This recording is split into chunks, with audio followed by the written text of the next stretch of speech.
भारतीय बाजारों के लिए संकेत सपाट ही हैं। अगर ग्लोबल मार्केट से लिहाज से बात करें तो इस वजह से हम देख रहे हैं कि एशियाई बाजारों की भी जो शुरुआत है वो हल्की सपाट देखने को मिल रही है। एक बार एफआईआईज और डीआईएस के आंकड़े समझ लेते हैं, उसके बाद हम समझेंगे कि आज भारतीय बाजारों में क्या करें। एफआईआईज ने कैश मार्केट में कल बिकवाली की 754 करोड़ की नेट बिकवाली का आंकड़ा आया है। वहीं डीआईआईज ने उनके सामने 452 करोड़ की खरीदारी करके गए।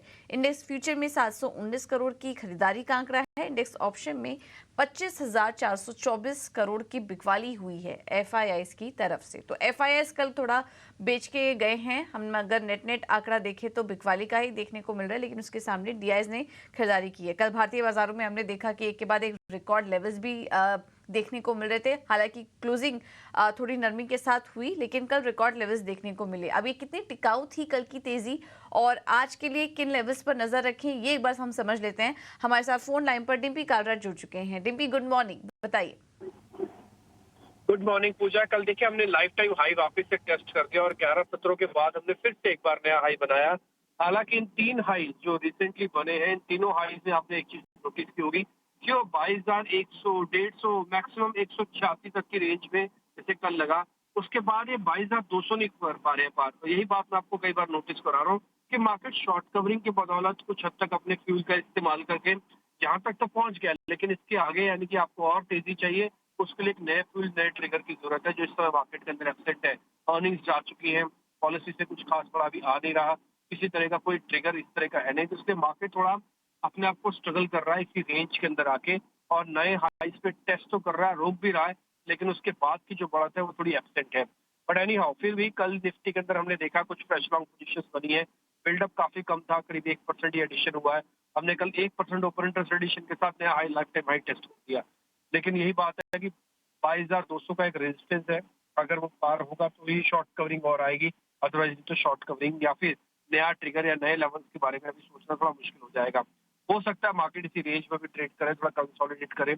अच्छी चीज ये है कि मार्केट ने 22,000 के लेवल को बचाया हुआ है। कल 22,100 के ऊपर की क्लोजिंग दी हुई है। आपको क्या करना चाहिए? अगर आपके पास पुरानी पोजीशन है तो आप 22,100, 22,000 तक का ही स्टॉप लॉस इम्पैक्ट लगा के आप इसके अंदर बने रह सकते हैं।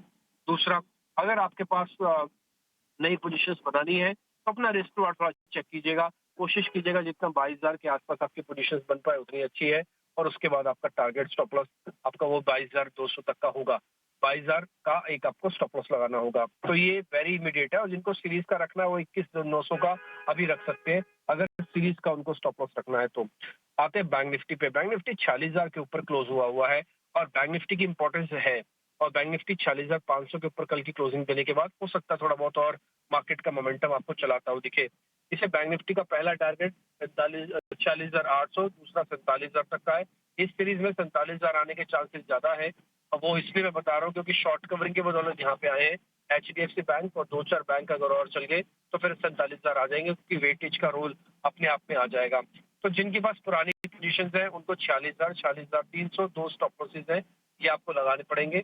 जो नया आना चाहता है उसके लिए 46,300 का वेरी इमीडिएट स्टॉप लॉस है, वो लगाए और पोजीशंस के अंदर ले भी सकता है। बोथ द कंडीशन, चाहे निफ्टी की हो चाहे बैंक निफ्टी की हो, 20% से ज्यादा पोजीशन रखनी नहीं है, 40% स्टॉक्स के अंदर रखना है, और रिमेनिंग आपको कैश के अंदर रखना है।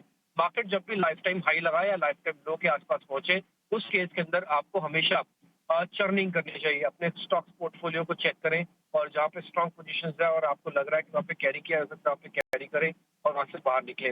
दूसरी बात, अब आ जाते हैं ऑप्शंस ट्रेडर्स की। ऑप्शंस के स्विंग ट्रेडर्स को मौका मिलेगा आज भी, क्योंकि 16 का विक्स चल रहा है, मार्केट शेक कर सकता है फिर से। तो इसलिए इंट्राडे ही काम करें। इंट्राडे के अंदर आपको ठीक ठाक पैसे बन जाएंगे, क्योंकि वॉलिडिटी अपने चरम पर है, करीब 16 के आसपास चल रही है। रही बात एफआई की, तो 39% वो लॉन्ग है, वो 1-1% से बढ़ा रहे हैं, कोई मेजर चीज नहीं है। लेकिन 1-2% में बढ़ाने से भी मार्केट का जो कन्विक्शन है वो काफी हाई है, और उसने कल लाइफ टाइम हाई को टेस्ट किया है।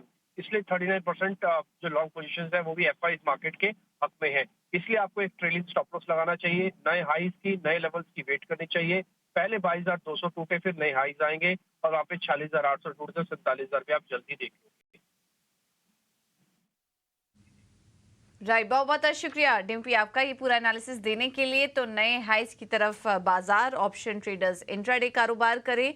और एक बहुत इंपॉर्टेंट बात जो अभी डिम्पी हाईलाइट कर रहे थे कि अगर बाजार इस वक्त रिकॉर्ड हाई के पास है तो अपने स्टॉप लॉसेस का ध्यान रखिए, क्योंकि चर्निंग काफ़ी देखने को मिल सकती है। तो अपने स्टॉप लॉस ट्रेल करते रहिए, बाजार में बने रहिए नए हाइज के लिए।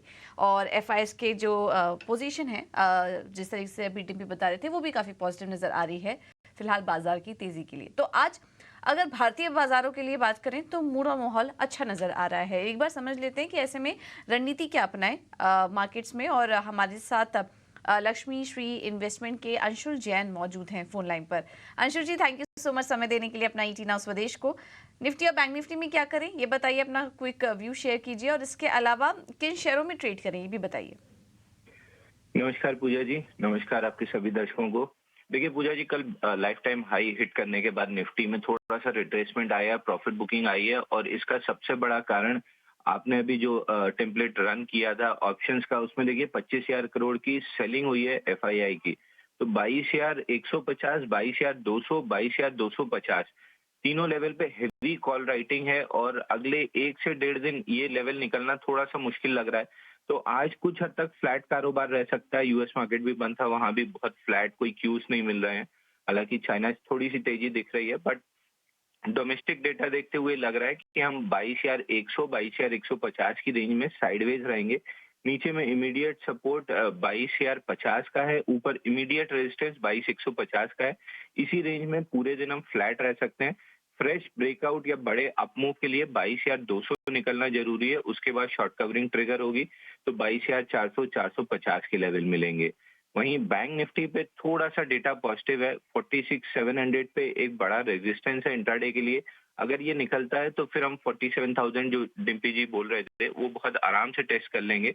नीचे सपोर्ट 46,400, 46,350 की जोन में, इस जोन में इनिशियल डिप मिलती है तो एक बार 46,700 तक के लिए बाई कर सकते हैं। और लार्ज कैप में चूंकि आज साइडवेज प्राइस एक्शन लग रहा है, मिड कैप निफ्टी अपने ऑल टाइम हाई पे है और ट्रैक्शन वहीं ज्यादा दिख रहा है mid cap small cap share में, तो मैं दोनों मिड कैप शेयर बाई दूंगा।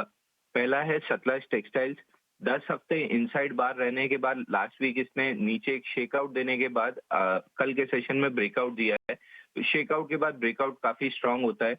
72 रुपीज में बाई करना चाहिए सतलज टेक्सटाइल को। 66 रुपीज का क्लोजिंग बेसिस का स्टॉप लॉस रहेगा और 89 रुपीज का टारगेट रहेगा। दूसरा स्टॉक में जो बाई दूंगा वो है जागरण का।